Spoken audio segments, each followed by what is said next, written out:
Salut à tous! Aujourd'hui, je vous retrouve effectivement donc pour le chapitre 545, l'ultime chapitre de Fairy Tail, le chapitre final, qui est là avec 43 pages, des pages couleur. J'ai déjà lu le chapitre, parce que je voulais vraiment vous faire quelque chose de complet, donc pas le découvrir en même temps que vous et risquer de zapper des petites choses. Et réellement, je vais dire que je suis contente. Dans l'ensemble, hier, quand j'ai lu le chapitre, il n'était pas encore sorti en français. Et du coup, comme je ne lis pas le coréen, j'étais pas aussi, comment dire? Aussi touchée que si je l'avais lu en français parce qu'il y avait certains éléments que je pouvais comprendre, bah, par le visuel et d'autres que je ne pouvais pas comprendre et finalement là, en l'ayant relu, bah, je suis toujours un peu mitigée, mais dans l'ensemble, je trouve que c'est un bon chapitre pour clôturer l'histoire et de toute manière, je pense que même si objectivement le chapitre n'est pas top et n'a pas tout ce que l'on espérait, bah, vu que c'est le dernier chapitre et qu'on a suivi Fairy Tail pendant 11 ans et parce qu'on a suivi Fairy Tail avec des moments où on avait envie de tuer Mashima, d'autres où on avait envie de lui prendre dans ses bras et de lui dire merci, des moments où on a adoré ce qu'on lisait ou ce qu'on voyait et des moments où on l'a détesté. Mais dans l'ensemble, bah, comme on dit, Fairy Tail, c'est plus qu'une guilde, c'est une famille et cet esprit-là est resté présent tout au long de l'histoire, et ça, on peut pas le reprocher à Mashima. Il a vraiment essayé de rester dans l'esprit de son manga, où la guilde est présente plus qu'une guilde, une famille, où chaque membre est lié. Et d'ailleurs, c'est le titre de ce dernier chapitre qui s'intitule Des amis irremplaçables. Et c'est ce qu'on voit en fait dans ce dernier chapitre, qui est un chapitre d'ellipse. Bah, c'est un chapitre qui se situe donc un an plus tard, l'année 793, une année passée depuis le combat. Et c'est donc ce que l'on va voir, donc les liens qui unissent chaque membre de la guilde, ceux qui sont devenus un an plus tard, comment leurs relations ont évolué. Je suis contente pour certains points. Par exemple, Mashima a osé faire certaines choses, mais il s'est limité, il n'a pas été au-delà de ce qu'il aurait dû faire pour que ça devienne, par exemple, ridicule. Il y a certains moments où c'est un petit peu trop, mais je trouve que la façon dont il a découpé ce chapitre est bien faite.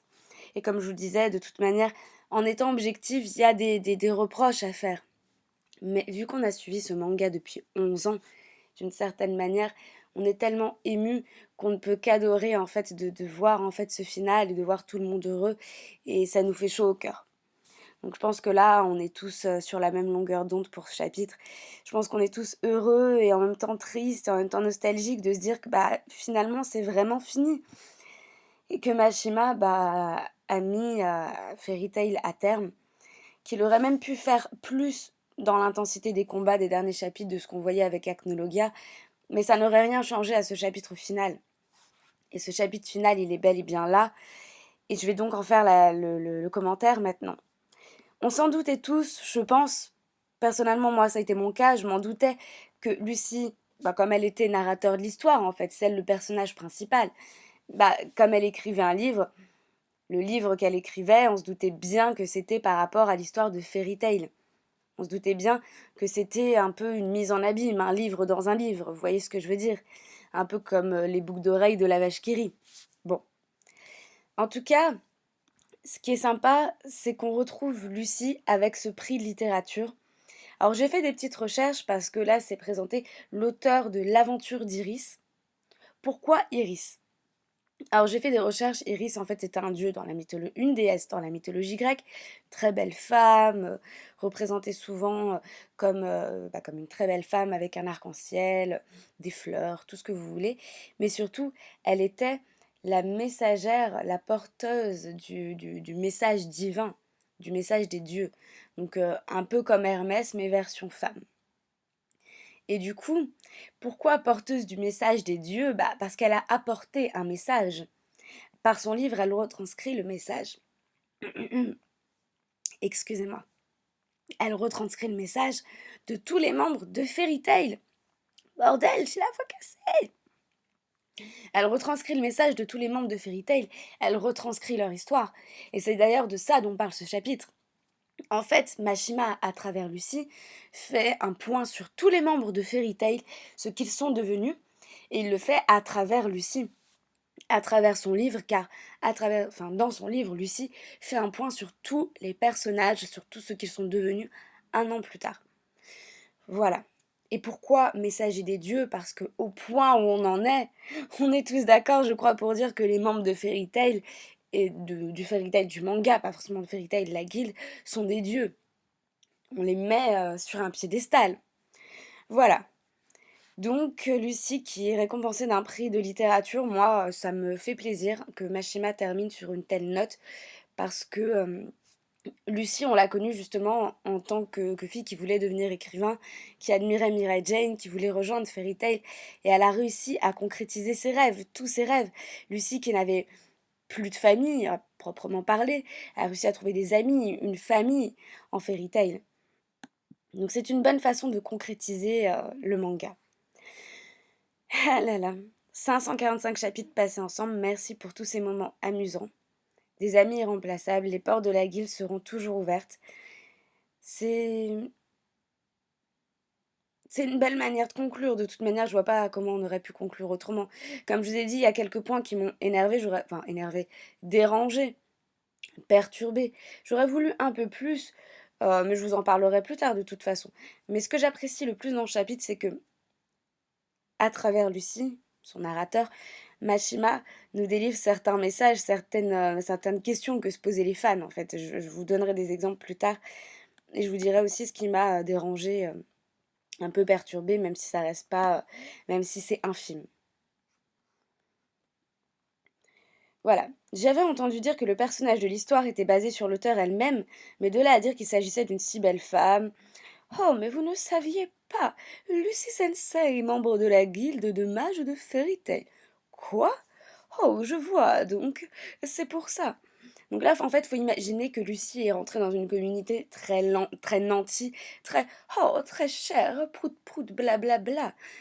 Et elle a ramené en fait les membres de Fairy Tail qui, eux, de leur côté, sont bruyants, foutent le bordel comme à leur habitude. Voilà, Natsu qui bouffe comme un porc, cette viande est délicieuse. Le poisson sont également délicieux. Carla, toujours un peu. Oh, laisse-en-moi un peu happy, voyons. Erza qui essaye toujours de réguler la situation. Wendy toujours aussi mignonne. Elfman et Evergreen ensemble. Gadji, Levi, tout le monde. Wakaba et Makao qui foutent le bordel. Greg qui se fout à poil. Jubia qui est gênée. Gadjil qui mange du coup une coupe. Toujours avec Levi, et il y a toujours derrière Jet et Droy, égaux à eux-mêmes. C'est vrai qu'ils n'ont pas changé. Et d'un autre côté, c'est normal dans le sens où l'ellipse se situe un an plus tard. Elle nous emmène un an plus tard. C'est vrai qu'au début, je me disais, bon, Machima, peut-être qu'il va faire une ellipse de 7 ans et qu'on va retrouver tous les personnages mariés, tout ça. Ça m'aurait déçu. Ça m'aurait déçu parce que ça aurait été trop d'un coup. Tandis que là, un an, ça suffit à avoir une certaine évolution sans qu'on soit dans du on a des gosses, on a des ci, on a des ça. Et comme ça, c'est bien. Parce qu'on a une évolution, mais qui n'est pas trop poussée pour que ça en tombe dans le ridicule et dans le ouais, mais comment on en est arrivé à là? Là, justement, on pourrait supposer une évolution, par exemple, des relations des personnages que l'on voit déjà ici, et qui est concrétisée, les relations sont concrétisées, et on peut imaginer du coup ce qui se passera par la suite. Donc, on poursuit.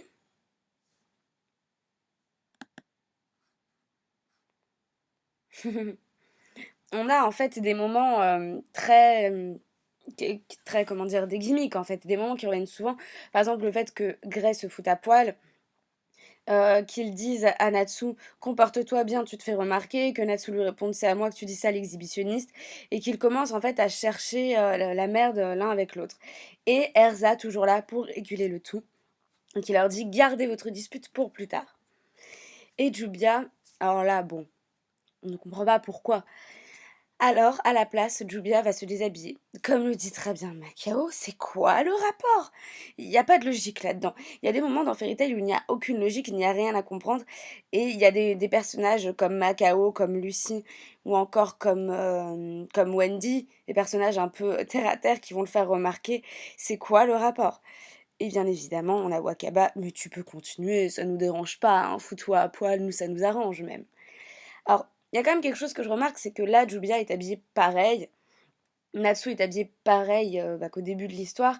En fait, alors que ses tenues avaient changé récemment, je pense que c'est aussi une façon de nous renvoyer au fait que, visuellement, ils sont toujours pareils. Pas de changement de coiffure, pas de changement, de vêtements. Hem, je pense que Mashima a voulu nous faire quelque chose de très, hem, nous renvoyer vraiment aux bases de Fairy Tail, nous renvoyer aux bases et qu'on soit pas trop dépaysés d'une certaine manière. Il y a juste Lucy qui a récupéré ses cheveux courts. Hem, Moi, ça me fait penser à la coupe, enfin quand elle s'est coupé les cheveux, comment elle s'appelle? Edo Lucy quand elle s'est coupé les cheveux, parce qu'elle ne voulait pas qu'on l'assimile à la vraie Lucy, parce qu'elle voulait, entre guillemets que Natsu la voie comme un personnage différent. Voilà. C'était la cérémonie de remise des prix, elle a été ruinée, pas tant que ça, parce qu'au final, je suis sûre que Lucy adore, voilà, ses amis pour ça. Beaucoup de choses se sont passées. Premièrement, son histoire, voilà, le roman qu'elle écrivait a reçu un prix.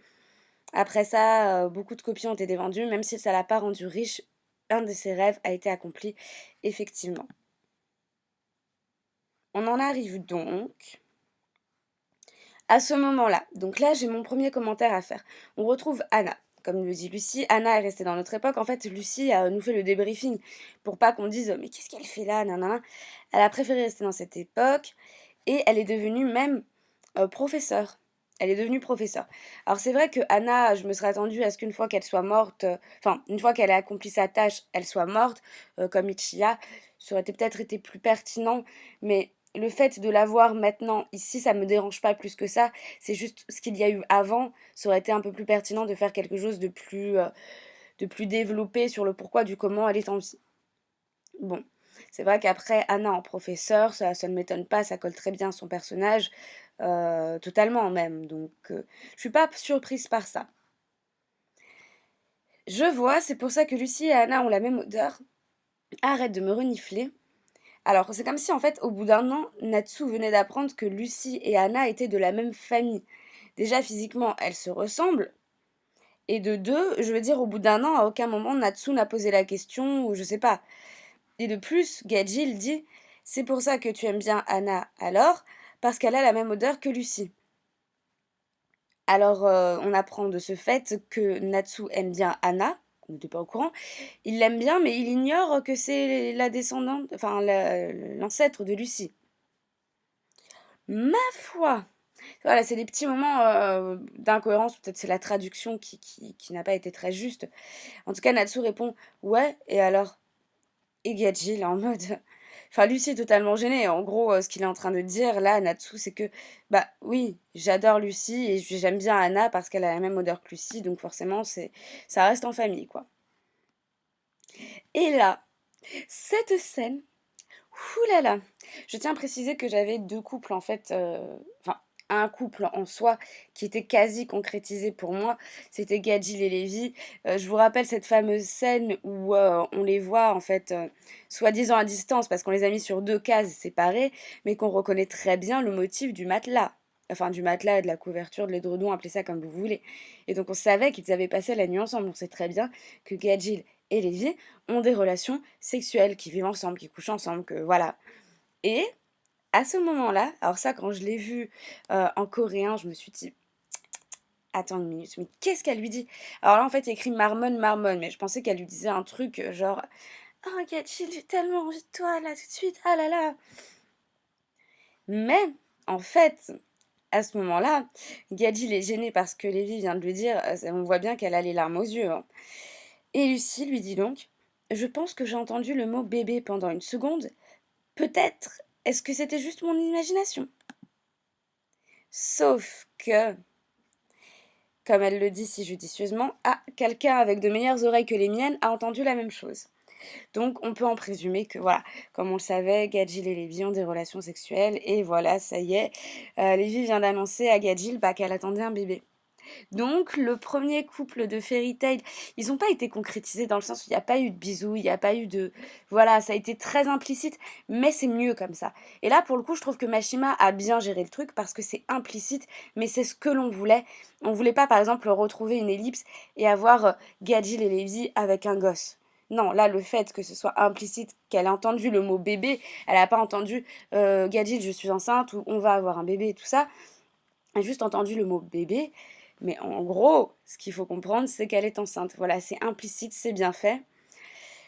Voilà, ensuite, Wendy, de son côté, va souvent à Lamia Scale avec Carla. Cette année, elle est obligée de se produire pendant la journée de Thanksgiving. Un amour aveuglant pour toujours. Donc voilà, c'est devenu en fait un petit peu... Il y a ce côté magical girl avec les petites ailes et tout ça, mais c'est devenu des idoles en fait, hein. Je reviendrai tous les ans, tu n'as pas besoin de te mettre dans cet état. Je ne sais toujours pas à quoi pense Toby. Je ne sais pas à quoi il pense non plus. En fait, là, Lucie nous dit ça quelque chose, enfin nous dit quelque chose du style, en fait, Toby est intéressé par Shelia ou par Wendy. Mais elle le dit comme si avant ça, on avait déjà eu quelque chose pour que là, ce soit implicite. Tu vois, par exemple, comme le coup du bébé, c'était implicite parce qu'avant, on a compris, Gadjil et Levi, bon, sont ensemble, on l'avait compris. Sauf que là, je me rappelle pas du tout que Toby ait eu montré un quelconque signe d'intérêt envers Shelia ou même envers Wendy. Bon, d'un autre côté, c'est cool. On voit que Shelia a réussi à réapprendre la magie. Je sais pas pourquoi les traducteurs ont mis chérie, bon bref. Elle a réussi à réapprendre la magie. Par quelle sorcellerie, sans mauvais jeu de mots, je ne sais pas. Bon, après, c'est un débouché logique quand un personnage perd quelque chose, bah, qu'il puisse le réapprendre. Sauf quand on est dans Fullmetal Alchemist et que bah, finalement on a Ed qui ne sait plus pratiquer l'alchimie. Je crois qu'à la fin du manga d'ailleurs, c'est plus trop un problème. Ça aurait été bien de voir comment Wendy pouvait se débrouiller, comment Shelia pouvait se débrouiller du coup sans magie, mais c'est cool quand même qu'elle puisse réapprendre, tout le monde est heureux pour elle, c'est l'essentiel. On arrive donc du côté des autres guildes, voilà, Minerva qui remporte le concours du plus gros mangeur, voilà, donc on a en fait des personnages qui sont fidèles à eux-mêmes. Fro le pense aussi, mademoiselle, vous êtes trop forte, Sting, la la la. Juste dommage de pas voir Rogue en fait sur la photo, à moins que ce soit lui là, non ça m'étonnerait. Voilà, donc on est fixé du côté de Sabertooth, du côté de chez Blue Pegasus. Ichiya a été choisi pour être le chef de tous les beaux gosses. En fait, je pense que par chef, il suppose que Ichiya est devenu le nouveau maître de guilde, remplaçant donc... je ne me rappelle plus du nom de cet homme, mais bon. En tout cas, c'est cool. Personnellement, je trouve ça cool que Ichiya ait ce statut-là. J'aurais préféré qu'Ichiya meure et qu'on se souvienne de lui comme d'un personnage important, lui qui était entre guillemets totalement ridicule, un peu beauf. Mais ça me fait plaisir quand même.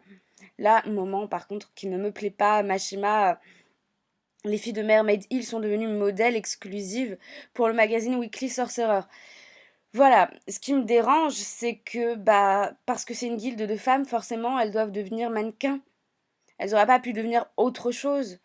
Personnellement, je suis assez gênée par ça, parce que je trouve que là, c'est un peu réducteur de dire parce que c'est une guilde exclusivement composée de femmes, elles doivent devenir mannequins et exposer leur corps. Bon, soit, c'est Mashima, on va dire. Alors, je suis simplement contente pour tout le monde. Voilà, Lucie qui ne tient pas à l'alcool, Kana qui veut lui bourrer la gueule. L'alcool est génial, t'as juste besoin d'en boire beaucoup plus. C'est beaucoup trop pour une jeune demoiselle. Jubia va tout retirer, idiote, arrête ça.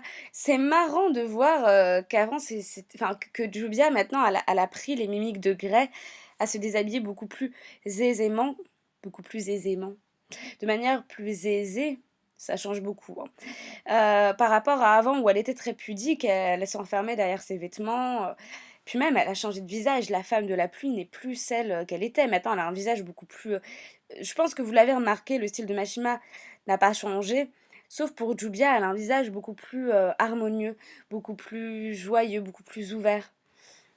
Donc je pense que c'est une manière implicite de nous faire montrer par le dessin que Jubia est beaucoup plus heureuse maintenant et qu'elle n'est plus cette fille de la pluie, de la triste pluie justement. Voilà, donc évidemment, Gildar, tu es beaucoup trop alcoolisé, il voit la poitrine à Jubia. Je vais te laisser boire encore un peu plus. Et Kana qui continue donc d'appeler Gildar papa, ça fait plaisir.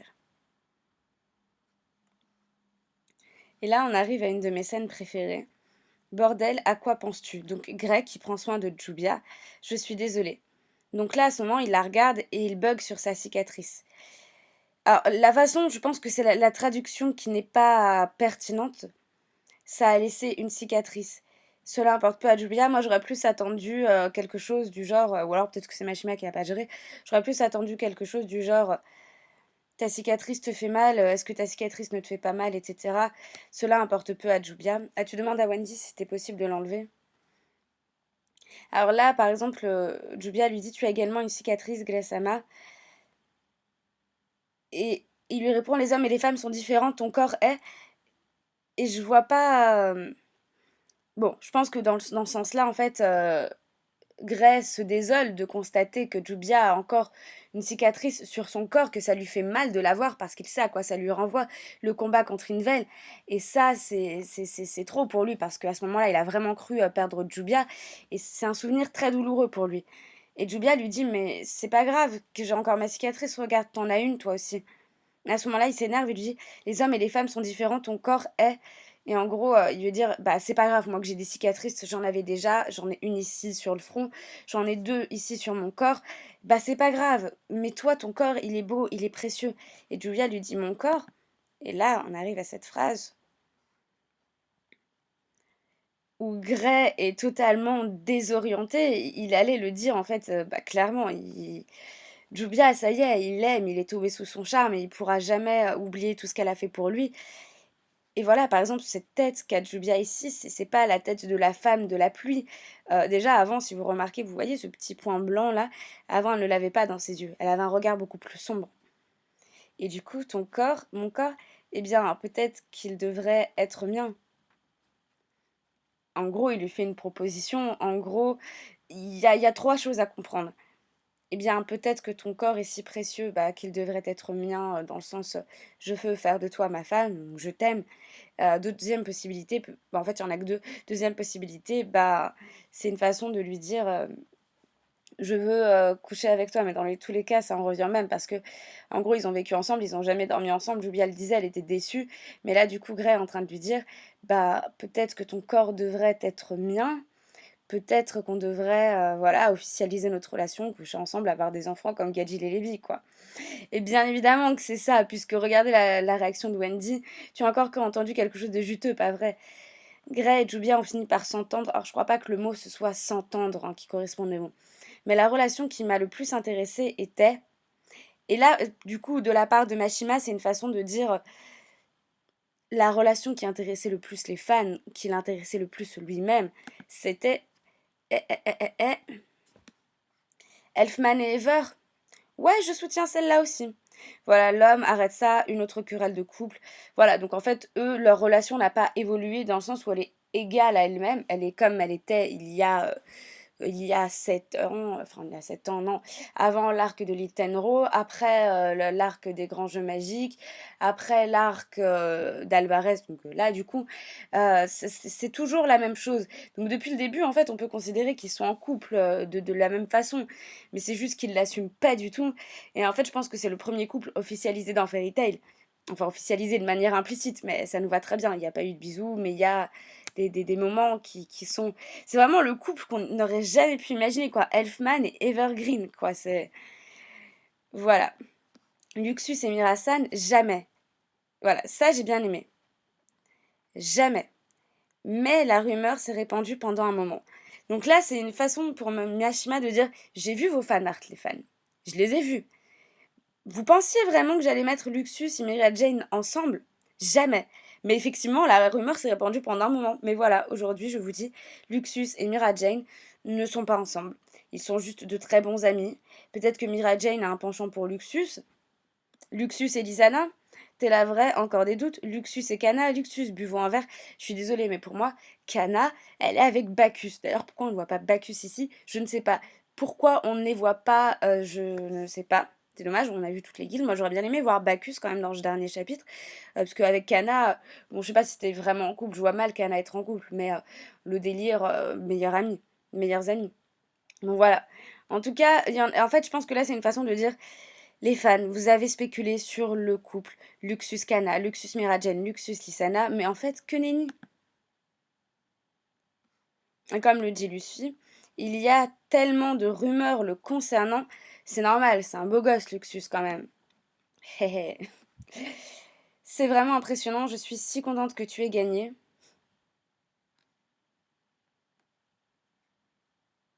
Attendez une minute parce que tout à l'heure j'avais cru lire quelque chose, j'ai dû le zapper du coup. Non. Oui, bon d'accord, moi j'avance des pages alors que je veux les reculer. Voilà. Jamais la rumeur s'est pendue pendant un moment.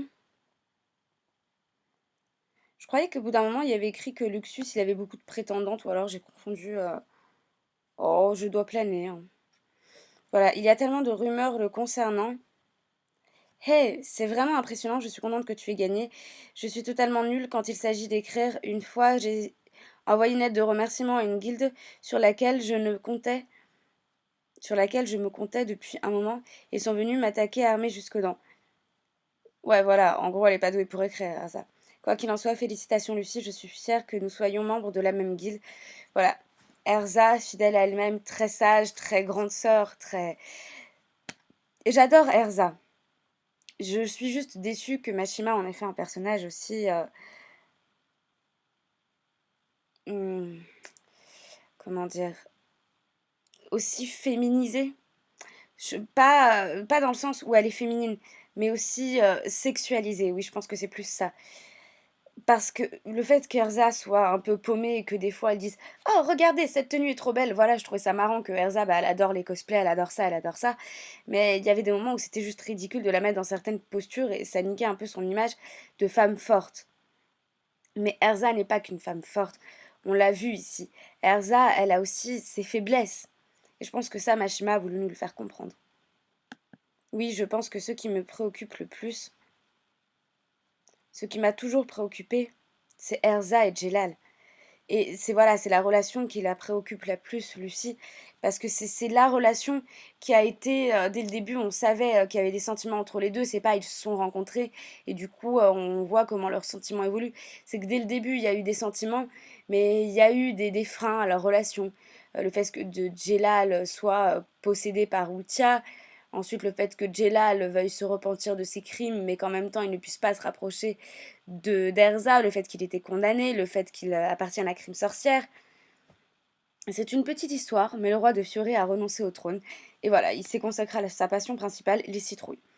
La princesse Isui a été couronnée reine, voilà. La nouvelle reine a établi une relation diplomatique avec le royaume d'Alvarez en tant qu'effort pour aider, aider la promotion du royaume. Voilà. Grâce à ça. Donc là, je trouve quand même que c'est bien qu'on nous parle d'Alvarez, du royaume d'Alvarez, sachant que Zélef en était l'empereur et que bah, maintenant il est mort, donc ils n'ont plus. Putain, qu'est-ce que ça m'énerve quand ça fait ça. Voilà, sachant que Zélef était l'empereur et que maintenant qu'il est mort, bah justement il va falloir trouver une solution. Alors est-ce que c'est la solution, c'est que Isui devienne en fait la nouvelle impératrice d'Alvarez? Je sais pas, c'est pas trop développé. J'ai pas l'impression que ce soit ce que Mashima voulait faire, nous développer vraiment l'empire d'Alvarez. Je trouve ça dommage pour le coup, puisqu'il y avait matière à faire, étant donné que c'est un empire qui se retrouve sans empereur. Jelal, les crimes sorcières ont été récompensés. Moi, ça me fait vraiment plaisir, parce que, bon, crimes sorcières, bon, on a Jelal et Meldy, on avait Ultia, un personnage que je garderai dans mon cœur forever and ever, et les membres d'Horation Seis. Alors, Horation Seis, qui est vraiment la guilde sombre, la guilde antagoniste, que rien ne leur arrive à la cheville. Midnight, Cobra, Angel, Sorano, j'ai oublié le nom des deux autres, ne m'en voulez pas. Mais réellement, c'est une guilde que j'ai vraiment dans mon cœur parce que, bon déjà parce que c'est la première guilde aussi charismatique que l'on retrouve face à Fairy Tail et c'est aussi la dernière. Et aussi chaque personnage est vraiment on a développé leur histoire, on comprend. Eric, donc Cobra, bah, on sait qui il est, on sait que c'est pas quelqu'un de méchant. Midnight, pareil. Lui, je ne me rappelle plus son nom, mais purée, qu'est-ce que j'ai adoré ce personnage et qu'est-ce qu'il m'a fait pleurer et qu'est-ce que je me suis dit. Enfin, quand il voulait devenir bon, qu'il voulait retrouver son frère, je me rappelle plus du nom de son frère. Mais chaque personnage, vraiment rien à dire. Une guilde qui m'a beaucoup émue, beaucoup émue, et ils font partie de mes préférés. Vous étiez une guilde sombre dans le passé, mais comme le dit Sui, j'ai entendu parler de votre passé, j'ai entendu parler de vos crimes, mais je suis plus intéressée par le futur que par le passé. Effectivement, c'est ce qui nous importe aujourd'hui. Vous devez vivre pour le bien du futur. Jelal, vivre. Maintenant, Jelal et les autres sont libres. Je pensais qu'Erza serait contente de ça, mais c'est compliqué. Pourquoi leur relation est-elle compliquée? Et comme elle le dit à Lucie, c'est trop compliqué, Lucie, écris-le plus simplement, vraiment, je ne la comprends jamais. Mais ce que je sais, c'est que depuis que leur pardon a été accordé, elle a commencé à brosser ses cheveux jour après jour. Donc je pense que là, il y a une symbolique quand on dit qu'au Japon, les cheveux sont l'âme d'une femme, entre guillemets. Quand une femme se coupe les cheveux, c'est qu'elle est résolue à changer quelque chose. Bon, Lucie qui a coupé ses cheveux, ici, je suis pas sûre que c'est un rapport, mais Erza qui s'occupe de ses cheveux, c'est une Erza qui attend le retour de Jelal avec impatience. Je pense que là, Jelal a des choses à régler avant de pouvoir revenir libre, totalement libre auprès d'elle. C'est compliqué. Et au final, on ne les voit pas ensemble dans ce dernier chapitre. On ne les voit pas ensemble. On ne les verra plus ensemble. Mais ça me va. Bon. Makarov, maintenant obligé de se déplacer en fauteuil roulant.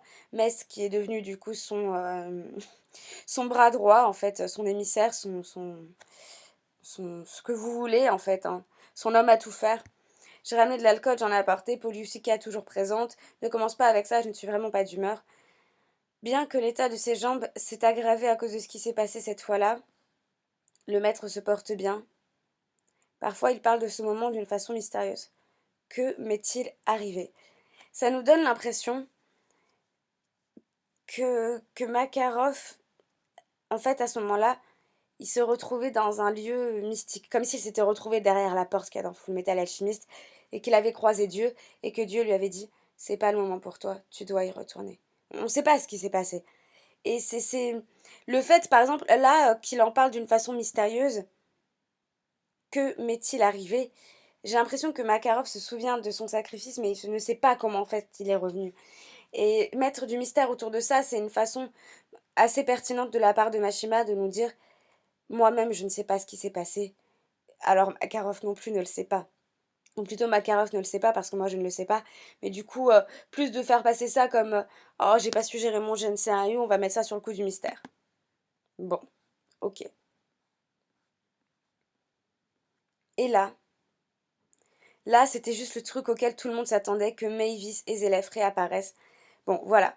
Tout le monde est surpris, donc c'est pas comme si c'était quelque chose de commun. Mavis déambule, quelqu'un ramasse le mouchoir qu'elle a fait tomber. Vous avez fait tomber ça. Voilà, Mavis et Zélef. Alors, ce que je ferais remarquer, c'est que Mavis, bon, évidemment, on savait qu'elle était bloquée à cet âge-là, mais Zélef est revenu à l'âge qu'il avait quand il a rencontré Mavis au tout début. Et d'ailleurs, on a des petits clins d'œil. Donc là, vraiment, tout le monde bloque dessus.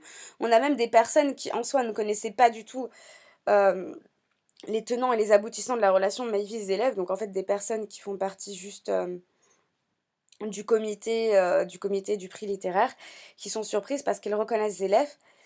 Merci beaucoup, ce n'était rien. Et vous êtes une éditrice, oui, mais vraiment d'une toute petite entreprise. Voilà, donc Mavis, à cet âge-là, on est d'accord que Mavis et ses élèves, la même malédiction, impossible pour eux de grandir. Problème, Mavis, elle est censée être morte, donc avoir eu cet âge-là, aux environs de 13-14 ans. 13-14 ans pour être une éditrice, bon, ok. Moi aussi, j'étais impressionnée par le travail de Lucy Sensei, donc je suis venue lui demander un autographe, je ne suis qu'un écrivain, moi aussi. Donc là, il y a deux possibilités. On les comprend donc par la suite. À propos, oui, où sont passées tes chaussures? Non, je les ai complètement oubliées. Voilà, donc ça, totalement le truc digne de Mavis. Donc on sait que c'est pas des personnages, des personnes qui leur ressemblent. Ce sont eux. Mais ce sont eux de quelle manière? Parce que par exemple, En fait, je pense que c'est pas anodin que ce soit arrivé juste après le coup de Makarov que mystérieusement on ne se rappelle plus ce qui lui est arrivé. Est-ce qu'il y aurait une entité extérieure comme Anxéram par exemple? Parce qu'au final, là je vais spéculer, on va me dire non mais Anxéram c'est bon, passe à autre chose, on n'en veut plus, Machima c'était juste comme ça. Mais je dis comme Anxéram, donc une entité extérieure qui aurait fait que un dieu par exemple, qui ferait que Makarov revienne, et qui fait aussi que Zélef et Maëvis ont été réincarnés. Enfin, plus que réincarnés, ils ont été...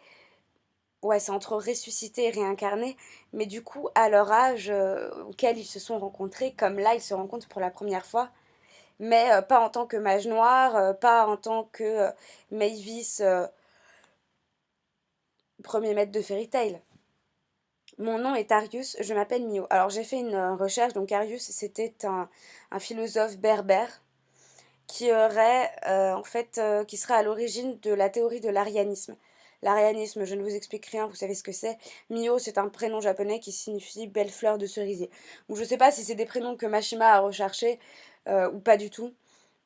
Mais en tout cas, il ne s'appelle plus comme il s'appelait autrefois. Ce n'est plus du Mavis, ce n'est plus du Zélef, c'est du Arius et du Mio. Donc, je ne sais pas, qu'est-ce que vous en pensez? Est-ce que ce sont des réincarnations? Est-ce que quelqu'un les a ramenés à la vie, un dieu ou une entité, n'importe laquelle? Est-ce que, parce qu'en un an, c'est pas juste des personnes qui leur ressemblent, qui ont été réincarnées, qui ont grandi. Parce que quand on se réincarne, c'est dans un bébé. Donc c'est pas le cas. C'est pas de la réincarnation. C'est comme s'ils avaient été ressuscités sans leurs souvenirs, comme s'ils avaient été reset en fait. C'est un peu, ouais, c'est un peu ça. Mais je trouve ça pas mal fait au final, hein. Si cela ne te dérange pas, on pourrait parler un peu. Bien sûr, j'adorais, il ferait vraiment chaud pour un mois d'août. Si je pouvais, moi non plus, je ne porterais pas de chaussures. Il fait vraiment chaud pour un mois d'août. Si vous en souvenez un petit peu, c'est la rencontre de Zélef et Maëvis. Là, on est en plein mois d'août et Zélef et Maëvis se sont rencontrés en plein mois d'août. C'est d'ailleurs pour ça que leur fils se prénomme Auguste, parce qu'ils se sont rencontrés en plein mois en plein mois d'août. Voilà.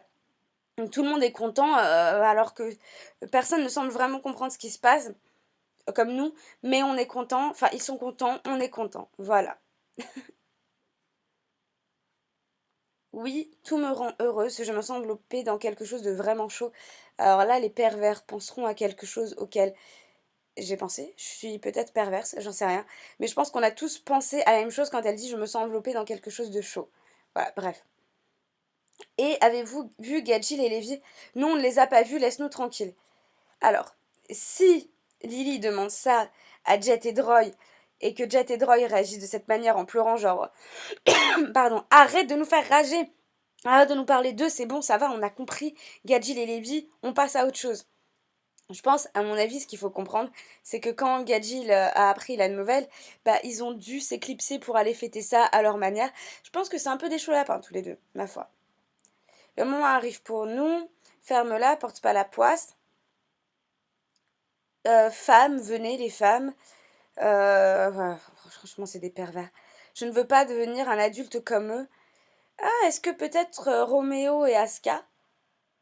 Je ne sais pas. En tout cas, les parents d'Aska, bon, ça a été le premier couple formé dans Fairy Tail. Donc, toujours aussi mignon, moi j'adore. Ça va comme ça, je suis fatiguée, ne bougez plus. Donc toujours, tout le monde va qu'à à ses occupations. Demain, j'irai travailler, on a déjà entendu ça, voilà. Donc ça, c'est un gimmick, encore une fois, il n'ira jamais travailler. Et là, en fait, c'est par exemple ces deux bulles qui me semblent complètement random, complètement what the fuck. Pourquoi elles sont là? On a... Purée, comment elle s'appelle? J'oublie son nom à chaque fois. Bref, elle demande à Kinana, as-tu un petit ami? Elle lui répond, oui, il s'appelle Eric. Donc, je le rappelle à tout le monde, ceux qui l'auraient oublié, Kinana est en fait le serpent que Eric Cobra avait et qui a disparu un jour et qui se retrouve à Fairy Tail. Bon, c'était un peu what the fuck la manière dont ça avait été fait. Mais voilà, Kinana et Eric se sont retrouvés, mais je trouve que là, c'est tellement... en plus, c'est quoi cette gueule qu'elle tire, Kinana? Enfin, je trouve que là, c'était fait de manière tellement bizarre. Enfin, tellement... voilà, nous mettre de l'information pour nous mettre de l'information. Ça aurait été plus sympa de voir Kinana et Eric qui sourient.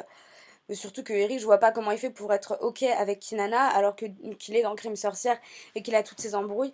Et que Jelal n'arrive pas à être ok avec Erza alors qu'il a les mêmes embrouilles qu'Eric. Bref.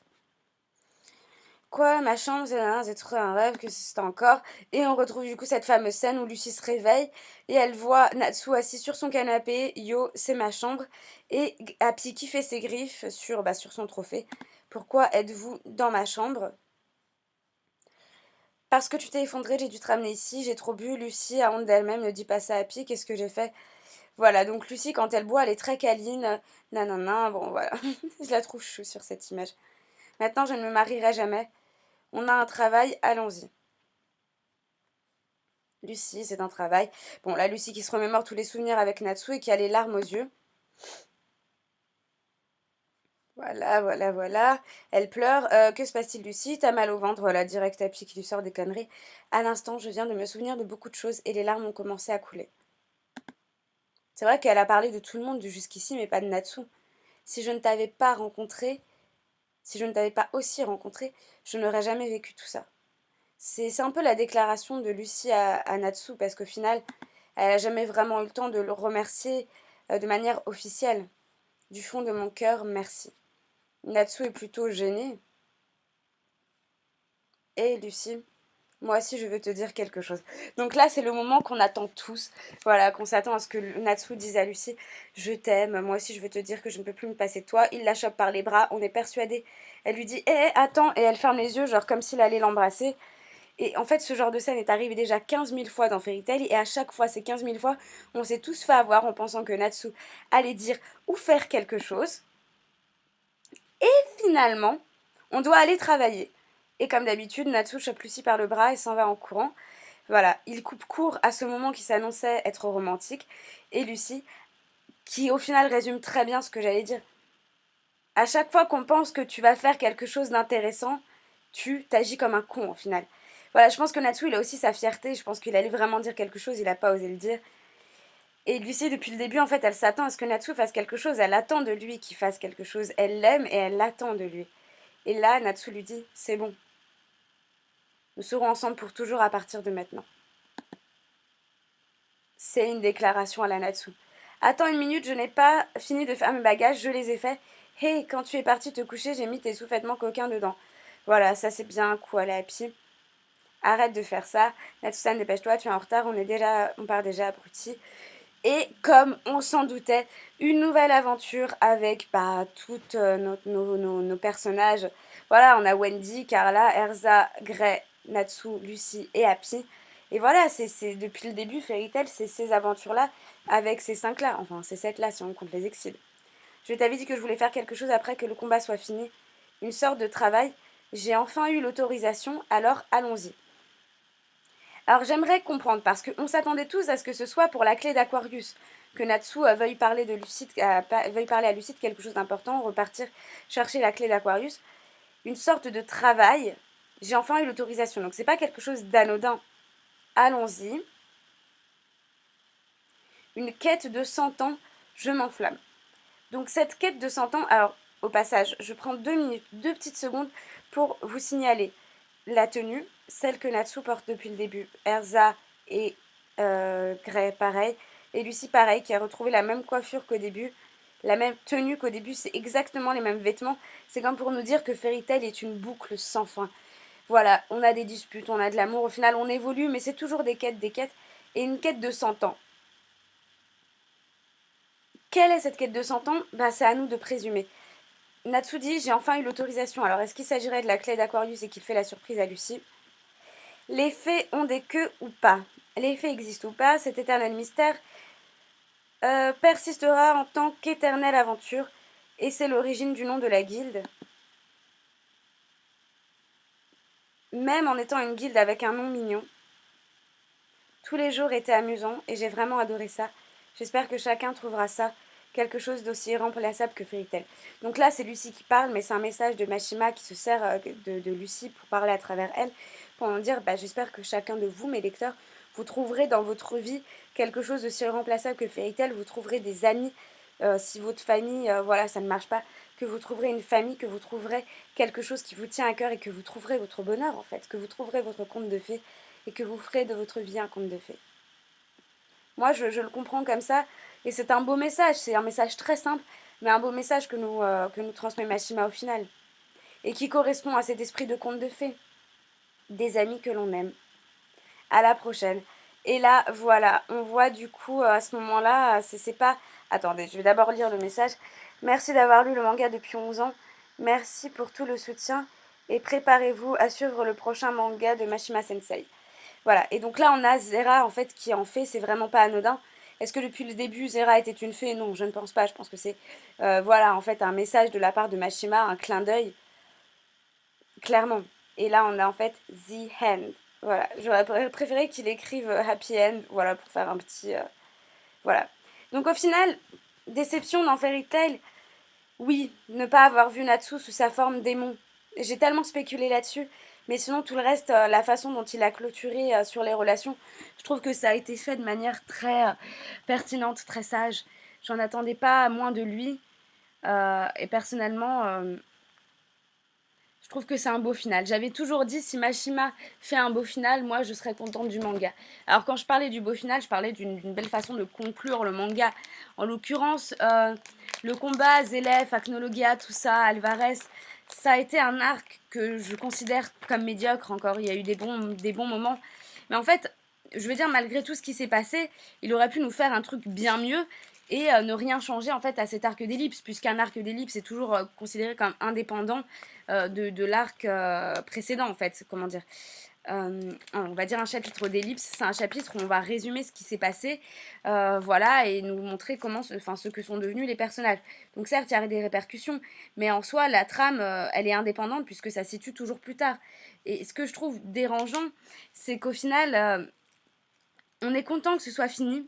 Moi, ça me laisse un petit goût amer parce que j'aurais préféré être plus émue que ça par la fin de Fairy Tail. Je suis déjà beaucoup parce que, comme je vous ai dit, j'ai découvert Fairy Tail vraiment quand c'est sorti. Et, et je me rends compte déjà, en fait, ça me fait prendre un peu de recul sur ma vie. C'était il y a déjà 11 ans. Là, il y a une semaine, jour pour jour, j'ai eu 23 ans. Et, et je me rends compte que quand j'ai découvert Fairy Tail, j'avais 13 ans pour le coup, parce que il y avait une année de décalage quand on découvre en France. Euh, J'avais 13 ans quand j'ai découvert Fairy Tail. Et ça me fait bizarre de me dire, bah en fait, je prends du recul sur ma vie. Quand un manga est fini, tu te dis, il a commencé il y a tant d'années. Et chaque semaine, je lisais un chapitre pendant chaque année de ma vie, pendant 10 ans de ma vie, on va dire 10 ans du coup. Pendant 10 ans, chaque semaine, je lisais le chapitre. Et chaque semaine, en parallèle, il y avait quelque chose qui changeait dans ma vie. Je suis sortie avec telle personne est décédée, j'ai raté tel examen, j'ai réussi telle chose dans ma vie, il m'est arrivé ça de bon, ça de mauvais. Et au final, tu te dis que Fairy Tail, chaque semaine, ça t'accompagnait dans ta vie. Moi, je sais qu'il y a eu des moments où ça allait pas bien, et quand je lisais Fairy Tail, bah, tellement c'est frais, tellement c'est simple, et tellement le message est con mais efficace, bah, ça me reboostait. Et c'est quand même un manga qui me tiendra beaucoup à cœur. Il sera, il sera pas dans mon top 5 de mes mangas préférés, il sera même jamais dans mon top 10 des mangas qui m'ont le plus ému. Mais Fairy Tail, ça restera quand même un manga qui m'a marqué. Ça restera quand même une œuvre que j'ai suivie du début jusqu'à la fin. J'ai acheté le premier tome, j'achèterai le dernier, même si j'ai pas tout ce qu'il y a entre. Mais je veux que ce soit symbolique. Euh, Fairy Tail est vraiment un manga qui m'a touchée. Comme je vous l'ai dit, pendant 10 ans, on a détesté Mashima. Euh, Par exemple, on l'a détesté quand il s'agissait que Erza et Jelal s'embrassent et qu'à la fin ils finissent en couple et bah que finalement non. On l'a détesté quand on voit par exemple que Acnologia, le combat est expédié. On l'a détesté à plusieurs reprises pour son fanservice. Mais à des moments, qu'est-ce qu'on l'a adoré, qu'est-ce qu'on a dit purée, mais qu'est-ce que c'est bon ça. Et j'espère que Mashima, bah, il réussira à gérer ça dans son prochain manga, qui prendra plus son temps pour éviter les mêmes erreurs qu'avec Fairy Tail. Mais d'un autre côté, je pense pas que je serais aussi attachée à son prochain manga qu'à Fairy Tail, parce que par exemple, Brave, j'ai adoré, mais, euh, mais je préfère Fairy Tail d'une certaine manière, je trouve que les personnages sont plus attachants. Alors ça peut vous sembler bizarre, mais Fairy Tail, ça a été plus long, ça a été plus... Enfin, plus long, non, je pense même pas que ça a été plus long, hein. Ou alors de peu. Mais en soi, je trouve personnellement que Fairy Tail, il y a quelque chose qui fait qu'on... Déjà, le manga est plus connu, peut-être que c'est ça aussi, mais qui fait qu'on s'y attache plus qu'à Rave. Et c'est comme si c'est Mashima pour moi, c'est Lucy, Natsu, Grey, Happy, Erza, tout ça, Wendy.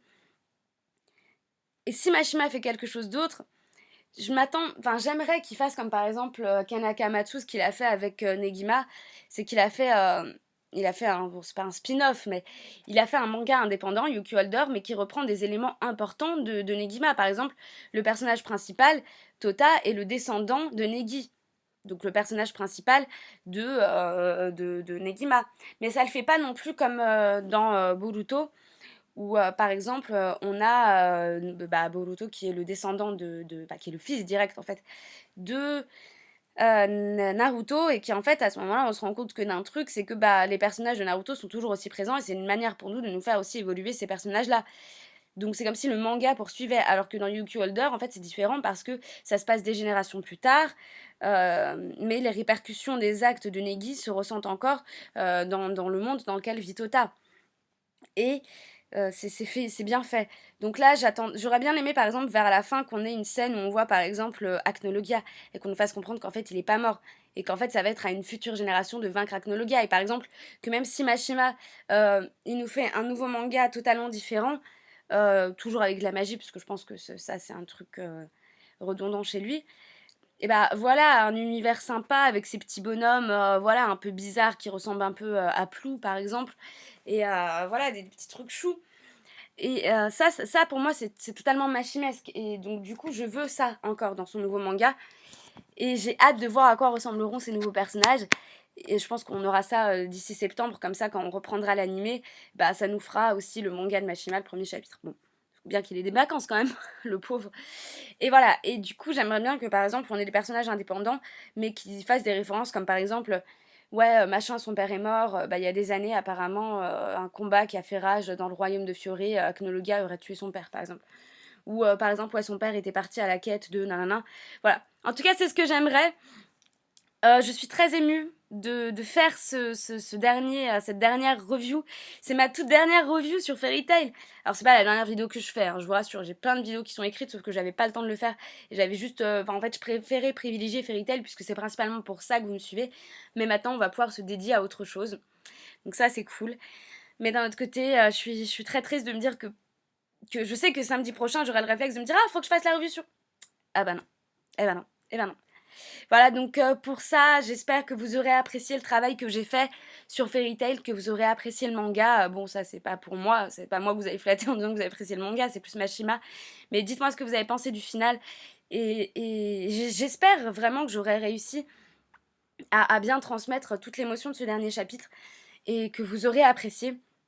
Parce que là, ça fait 3 ans à peu près, 2-3 ans que je fais des reviews sur Fairy Tail, bon, avec une année de pause. Voilà.